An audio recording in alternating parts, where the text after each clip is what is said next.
Sovereignty can generally be defined as supreme authority. Sovereignty entails hierarchy within a state as well as external autonomy for states. In any state, sovereignty is assigned to the person, body, or institution that has the ultimate authority over other people and to change existing laws. In political theory, sovereignty is a substantive term designating supreme legitimate authority over some polity. In international law, sovereignty is the exercise of power by a state. De jure sovereignty refers to the legal right to do so, de facto sovereignty refers to the factual ability to do so. This can become an issue of special concern upon the failure of the usual expectation that de jure and de facto sovereignty exist at the place and time of concern, and reside within the same organization. The concept of sovereignty has had multiple conflicting components, varying definitions, and diverse and inconsistent applications throughout history. The current notion of state sovereignty contains four aspects: territory, population, authority, and recognition. According to Stephen D. Krasner, the term could also be understood in four different ways. Domestic sovereignty, actual control over a state exercised by an authority organized within the state. Interdependence sovereignty, actual control of movement across the state's borders. International legal sovereignty, formal recognition by other sovereign states. Westphalian sovereignty, there is no other authority in the state aside from the domestic sovereign. Such other authorities might be e.g. a political organization or any other external agent. Often, these four aspects all appear together, but this is not necessarily the case. They are not affected by one another, and there are historical examples of states that were non-sovereign in one aspect while at the same time being sovereign in another of these aspects. According to Emanuel Wallerstein, another fundamental feature of sovereignty is that it is a claim that must be recognized if it is to have any meaning. Sovereignty is a hypothetical trade, in which two potentially, or really, conflicting sides, respecting de facto realities of power, exchange such recognitions as their least costly strategy. There are two additional components of sovereignty that should be discussed: empirical sovereignty and juridical sovereignty. Empirical sovereignty deals with the legitimacy of who is in control of a state and the legitimacy of how they exercise their power. Tilly references an example where nobles in parts of Europe were allowed to engage in private rights and usages. A constitution by Catalonia recognized that right, which demonstrates empirical sovereignty. As David Samuel points out, this is an important aspect of a state because there has to be a designated individual or group of individuals that are acting on behalf of the people of the state. Juridical sovereignty emphasizes the importance of other states recognizing the rights of a state to exercise their control freely with little interference. For example, Jackson, Rosberg, and Jones explain how the sovereignty and survival of African states were more largely influenced by legal recognition rather than material aid. Douglas North identifies that institutions want structure, and these two forms of sovereignty can be a method for developing structure. For a while, the United Nations highly valued juridical sovereignty and attempted to reinforce its principle often. More recently, the United Nations is shifting away and focusing on establishing empirical sovereignty. Michael Barnett notes that this is largely due to the effects of the post-Cold War era, because the United Nations believed that to have peaceful relations, states should establish peace within their territory. As a matter of fact, theorists found that during the post-Cold War era many people focused on how stronger internal structures promote interstate peace. For instance, Zahm argues that many weak and impoverished countries that were affected by the Cold War were given assistance to develop their lacking sovereignty through the sub-concept of empirical statehood. Today, no state is sovereign in the sense they were prior to the Second World War. Transnational governance agreements and institutions, the globalized economy and pooled sovereignty unions such as the European Union have eroded the sovereignty of traditional states. The centuries-long movement which developed a global system of sovereign states came to an end when the excesses of World War II made it clear to nations that some curtailment of the rights of sovereign states was necessary if future cruelties and injustices were to be prevented. In the years immediately prior to the war, political theorist Carl Schmitt argued that sovereignty had supremacy over constitutional and international constraints, arguing that states as sovereigns could not be judged and punished. After the Holocaust, the vast majority of states rejected the prior Westphalian permissiveness towards such supremacist power-based sovereignty formulations and signed the Universal Declaration of Human Rights in 1948. It was the first step towards circumscription of the powers of sovereign nations, soon followed by the Genocide Convention, which legally required nations to punish genocide. Based on these and similar human rights agreements, beginning in 1990 there was a practical expression of this circumscription when the Westphalian principle of non-intervention was no longer observed for cases where the United Nations or another international organization endorsed a political or military action. Previously, actions in Yugoslavia, Bosnia, Kosovo, Somalia, Rwanda, Haiti, Cambodia, or Liberia would have been regarded as illegitimate interference in internal affairs. In 2005, the revision of the concept of sovereignty was made explicit with the responsibility to protect agreement endorsed by all member states of the United Nations. If a state fails this responsibility either by perpetrating massive injustice or being incapable of protecting its citizens, then outsiders may assume that responsibility despite prior norms forbidding such interference in a nation's sovereignty. European integration is the second form of post-World War change in the norms of sovereignty, representing a significant shift since member nations are no longer absolutely sovereign. Some theorists, such as Jacques Maritain and Bertrand de Juvenal, have attacked the legitimacy of the earlier concepts of sovereignty, with Maritain advocating that the concept be discarded entirely since it stands in the way of international law and a world state. Internally results in centralism, not pluralism. Obstructs the democratic notion of accountability.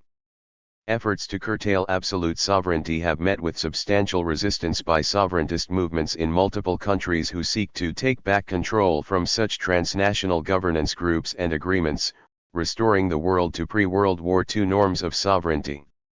There exists perhaps no conception the meaning of which is more controversial than that of sovereignty. It is an indisputable fact that this conception, from the moment when it was introduced into political science until the present day, has never had a meaning which was universally agreed upon. Absoluteness. An important factor of sovereignty is its degree of absoluteness. A sovereign power has absolute sovereignty when it is not restricted by a constitution, by the laws of its predecessors, or by custom, and no areas of law or policy are reserved as being outside its control. International law, policies and actions of neighboring states, cooperation and respect of the populace, means of enforcement, and resources to enact policy are factors that might limit sovereignty. For example, parents are not guaranteed the right to decide some matters in the upbringing of their children independent of societal regulation, and municipalities do not have unlimited jurisdiction in local matters, thus neither parents nor municipalities have absolute sovereignty. Theorists have diverged over the desirability of increased absoluteness. Exclusivity. A key element of sovereignty in a legalistic sense is that of exclusivity of jurisdiction, also described as the ultimate arbiter in all disputes on the territory.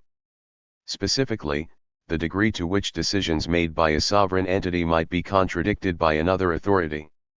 Along these lines, the German sociologist Max Weber proposed that sovereignty is a community's monopoly on the legitimate use of force, and thus any group claiming the right to violence must either be brought under the yoke of the sovereign, proven illegitimate, or otherwise contested and defeated for sovereignty to be genuine. International law, competing branches of government, and authorities reserved for subordinate entities, such as federated states or republics, represent legal infringements on exclusivity. Social institutions such as religious bodies, corporations, and competing political parties might represent de facto infringements on exclusivity. De jure, or legal, sovereignty concerns the expressed and institutionally recognized right to exercise control over a territory.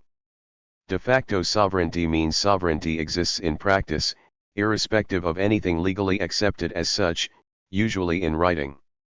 Cooperation and respect of the populace, control of resources in, or moved into, an area, means of enforcement and security, and ability to carry out various functions of state all represent measures of de facto sovereignty. When control is practiced predominantly by the military or police force, it is considered coercive sovereignty. State sovereignty is sometimes viewed synonymously with independence. However, sovereignty can be transferred as a legal right whereas independence cannot. A state can achieve de facto independence long after acquiring sovereignty, such as in the case of Cambodia, Laos, and Vietnam. Additionally, independence can also be suspended when an entire region becomes subject to an occupation. For example, when Iraq was overrun by foreign forces in the Iraq War of 2003, Iraq had not been annexed by any country, so sovereignty over it had not been claimed by any foreign state, despite the facts on the ground.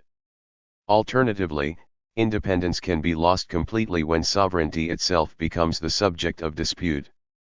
The pre-World War II administrations of Latvia, Lithuania, and Estonia maintained an exile existence, and considerable international recognition, whilst their territories were annexed by the Soviet Union and governed locally by their pro-Soviet functionaries.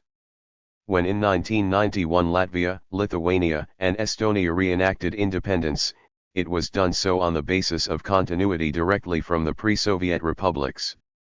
Another complicated sovereignty scenario can arise when regime itself is the subject of dispute. In the case of Poland, the People's Republic of Poland, which governed Poland from 1945 to 1989, is now seen to have been an illegal entity by the modern Polish administration. The post-1989 Polish state claims direct continuity from the Second Polish Republic, which ended in 1939. For other reasons, however, Poland maintains its communist-era outline as opposed to its pre-World War II shape, which included areas now in Belarus, Czech Republic, Lithuania, Slovakia, and Ukraine, but did not include some of its western regions that were then in Germany. Additionally, sovereignty can be achieved without independence, such as how the Declaration of State Sovereignty of the Russian Soviet Federative Socialist Republic made the Russian Soviet Federative Socialist Republic a sovereign entity within but not independent from the USSR.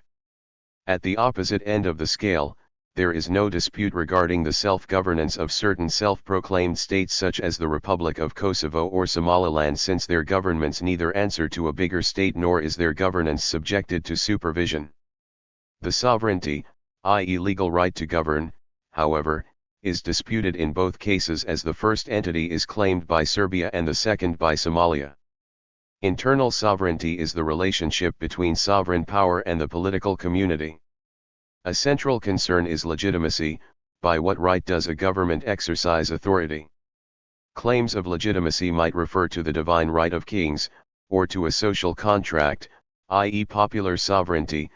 Max Weber offered a first categorization of political authority and legitimacy with the categories of traditional, charismatic, and legal rational. With sovereignty meaning holding supreme, independent authority over a region or state, internal sovereignty refers to the internal affairs of the state and the location of supreme power within it. A state that has internal sovereignty is one with a government that has been elected by the people and has the popular legitimacy. Internal sovereignty examines the internal affairs of a state and how it operates. It is important to have strong internal sovereignty to keeping order and peace. When you have weak internal sovereignty, organizations such as rebel groups will undermine the authority and disrupt the peace. The presence of a strong authority allows you to keep the agreement and enforce sanctions for the violation of laws.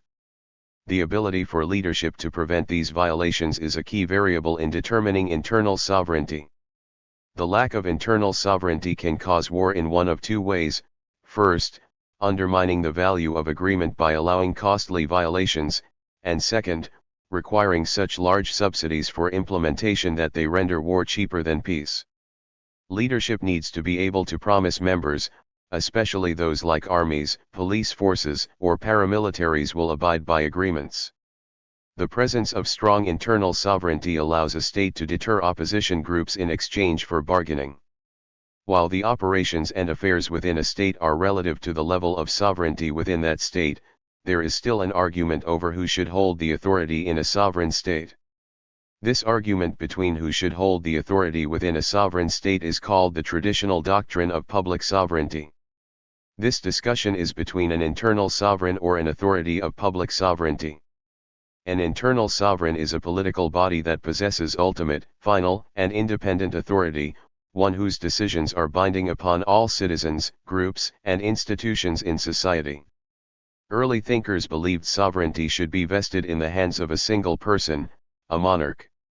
They believed the overriding merit of vesting sovereignty in a single individual was that sovereignty would therefore be indivisible, it would be expressed in a single voice that could claim final authority. An example of an internal sovereign is Louis XIV of France during the 17th century. Louis XIV claimed that he was the state. Jean-Jacques Rousseau rejected monarchical rule in favor of the other type of authority within a sovereign state, public sovereignty.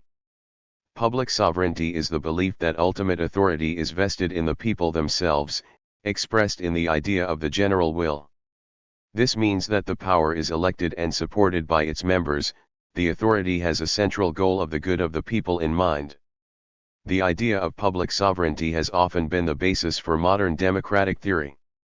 Within the modern governmental system, internal sovereignty is usually found in states that have public sovereignty and is rarely found within a state controlled by an internal sovereign.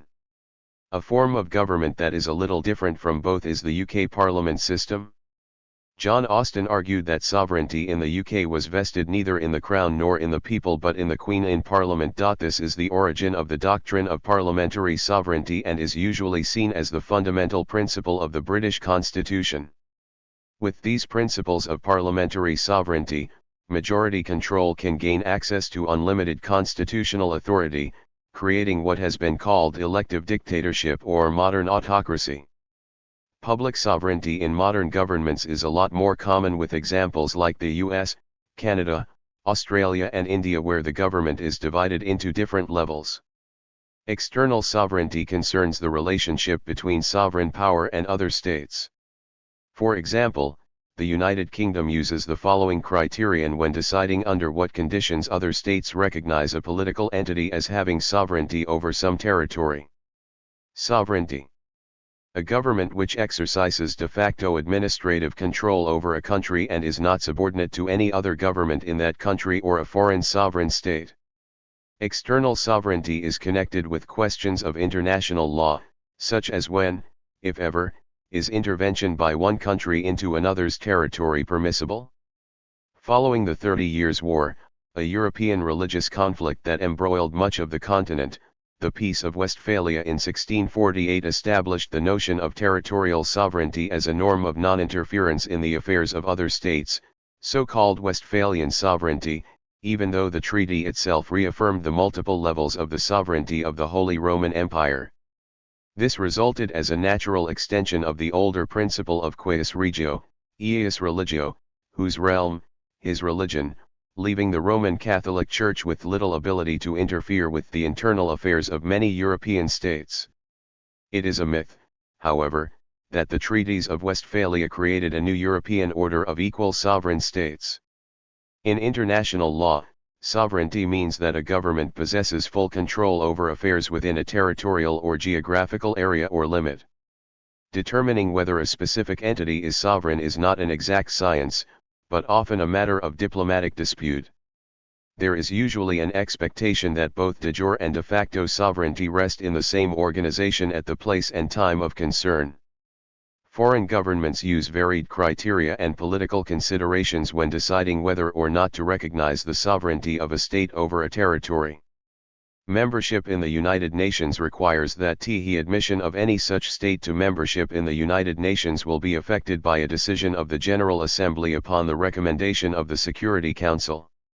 Sovereignty may be recognized even when the sovereign body possesses no territory or its territory is under partial or total occupation by another power. The Holy See was in this position between the annexation in 1870 of the Papal States by Italy and the signing of the Lateran Treaties in 1929, a 59-year period during which it was recognized as sovereign by many, mostly Roman Catholic, states despite possessing no territory, a situation resolved when the Lateran Treaties granted the Holy See sovereignty over the Vatican City.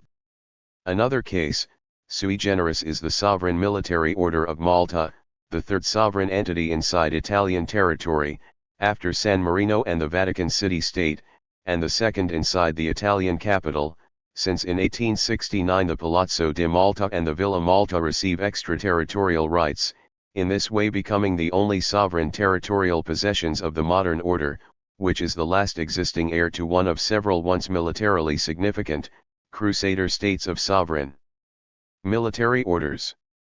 In 1607 its Grand Masters were also made Reichsfürst, princes of the Holy Roman Empire, by the Holy Roman Emperor, granting them seats in the Reichstag, at the time the closest permanent equivalent to an untyped General Assembly, confirmed 1620. These sovereign rights were never deposed, only the territories were lost. Over 100 modern states maintain full diplomatic relations with the order, and the UN awarded it observer status. The governments in exile of many European states, for instance, Norway, Netherlands, or Czechoslovakia, during the Second World War were regarded as sovereign despite their territories being under foreign occupation. Their governance resumed as soon as the occupation had ended. The government of Kuwait was in a similar situation vis-a-vis the Iraqi occupation of its country during 1990 to 1991. The government of Republic of China, ROC, was generally recognized as sovereign over China from 1911 to 1971 despite the 1949 victory of the Communists in the Chinese Civil War and the retreat of the ROC to Taiwan. The ROC represented China at the United Nations until 1971, when the People's Republic of China obtained the UN seat. The ROC political status as a state became increasingly disputed. It became commonly known as Taiwan. The International Committee of the Red Cross is commonly mistaken to be sovereign. It has been granted various degrees of special privileges and legal immunities in many countries, including Belgium, France, Switzerland, Australia, Russia, South Korea, South Africa, and the US, and soon in Ireland. The committee is a private organization governed by Swiss law. Shared and pooled.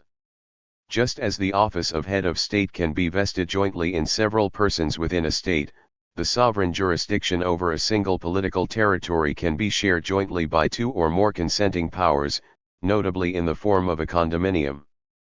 Likewise, the member states of international organizations may voluntarily bind themselves by treaty to a supranational organization, such as a continental union. In the case of the European Union member states, this is called pooled sovereignty. Another example of shared and pooled sovereignty is the Acts of Union 1707, which created the unitary state now known as the United Kingdom. It was a full economic union, meaning the Scottish and English systems of currency, taxation, and laws regulating trade were aligned.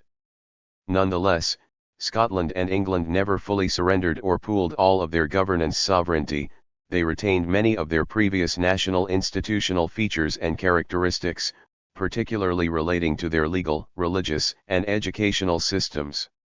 In 2012, the Scottish Government, created in 1998 through devolution in the United Kingdom, negotiated terms with the Government of the United Kingdom for the 2014 Scottish independence referendum, which resulted in the people of Scotland deciding to continue the pooling of its sovereignty with the rest of the United Kingdom. A community of people who claim the right of self-determination based on a common ethnicity, history, and culture might seek to establish sovereignty over a region, thus creating a nation-state. Such nations are sometimes recognized as autonomous areas rather than as fully sovereign, independent states. In a federal system of government, sovereignty also refers to powers which a constituent state or republic possesses independently of the national government. In a confederation, constituent entities retain the right to withdraw from the national body, and the union is often more temporary than a federation. Different interpretations of state sovereignty in the United States of America, as it related to the expansion of slavery and fugitive slave laws, led to the outbreak of the American Civil War. Depending on the particular issue, sometimes both northern and southern states justified their political positions by appealing to state sovereignty. Fearing that slavery would be threatened by results of the 1860 presidential election, 11 slave states declared their independence from the Federal Union and formed a new confederation. The United States government rejected the secessions as rebellion, declaring that secession from the Union by an individual state was unconstitutional, as the states were part of an indissoluble federation in perpetual union. Sovereignty versus military occupation. In situations related to war, or which have arisen as the result of war, most modern scholars still commonly fail to distinguish between holding sovereignty and exercising military occupation. In regard to military occupation, international law prescribes the limits of the occupant's power. Occupation does not displace the sovereignty of the occupied state, though for the time being the occupant may exercise supreme governing authority.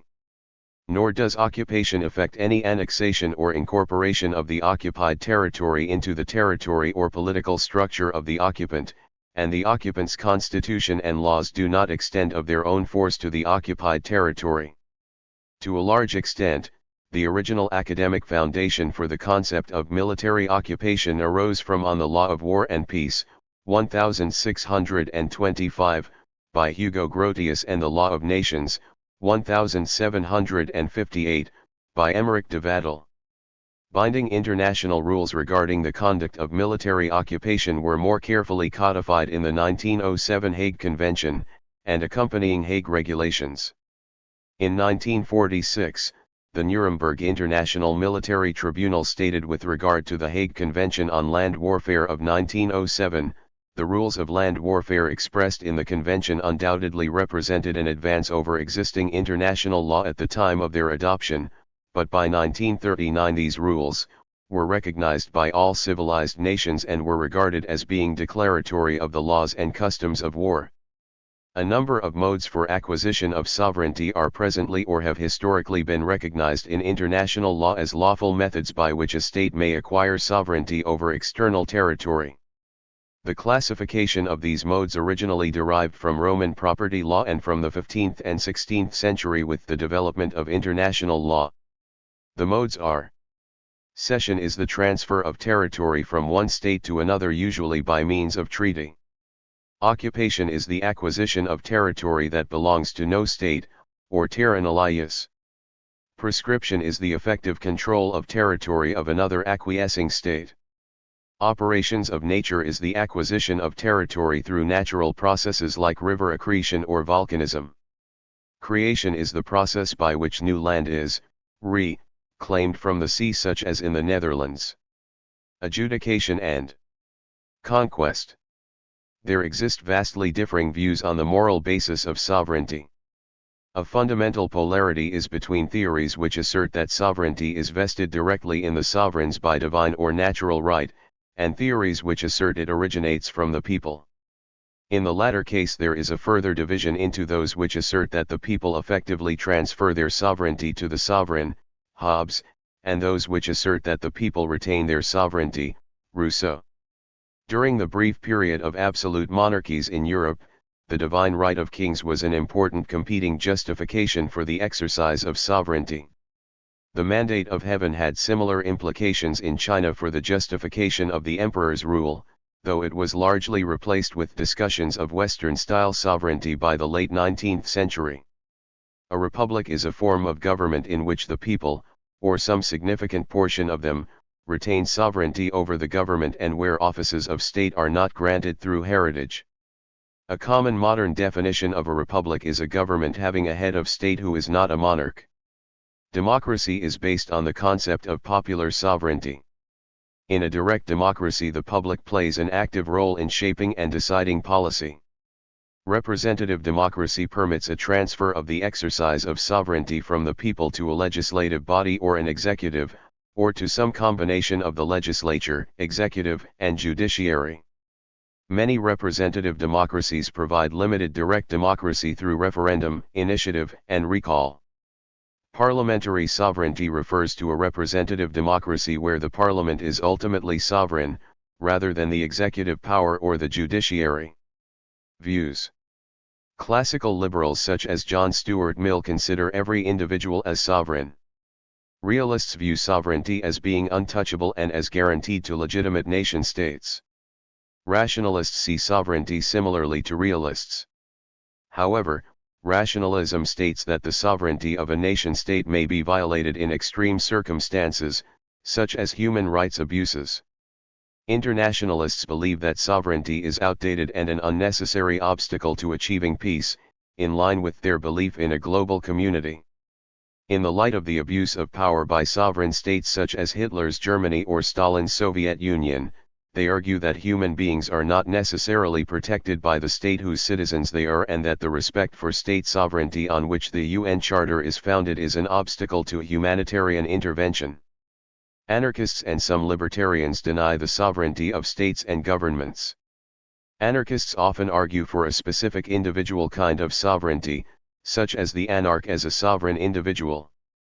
Salvador Dali, for instance, talked of anarcho-monarchist, as usual for him, tongue-in-cheek, Antonin Artaud of Heliogabalus, or, the crowned anarchist, Max Stirner of The Ego and Its Own. Georges Baudeley and Jacques Derrida talked of a kind of anti-sovereignty. Therefore, anarchists join a classical conception of the individual as sovereign of himself, which forms the basis of political consciousness. The unified consciousness is sovereignty over one's own body, as Nietzsche demonstrated. See also Pierre Klossowski's book on Nietzsche and the Vicious Circle. See also sovereignty of the individual and self-ownership. Imperialists hold a view of sovereignty where power rightfully exists with those states that hold the greatest ability to impose the will of said state, by force or threat of force, over the populace of other states with weaker military or political will. They effectively deny the sovereignty of the individual in deference to either the good of the whole or to divine right. According to Matteo LaRuffa, sovereignty resides in every public action and policy as the exercise of executive powers by institutions open to the participation of citizens to the decision-making processes. Thank you for watching this video.